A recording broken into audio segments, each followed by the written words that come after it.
In today's tech video, I'm going to show you how to fix Amazon Prime Video if it isn't working on your Roku TV.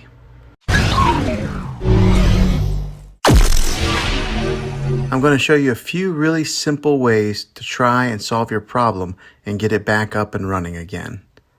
The first one is the easiest one to try, and that is to unplug your TV from the wall outlet and wait 60 seconds. Now don't be impatient, wait the whole 60 seconds, then plug it back in. This is very different from turning your TV on and off with your remote control.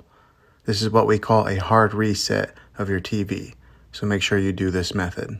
If that doesn't work, then locate your router and go ahead and unplug the power source to your router and leave it off for 60 seconds. Then plug it back in. It'll probably take a couple minutes to reboot and get back online, but see if that works. If not, try deleting the Amazon Prime Video app on your TV. Go to wherever your apps are located on your TV and remove the app altogether.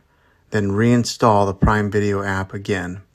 After you reinstall it, you might have to log back in with all your credentials, but hopefully this will work. If that doesn't work, then I recommend buying an affordable Roku stick or Amazon Fire Stick, and you'll be able to access Amazon Prime Video that way.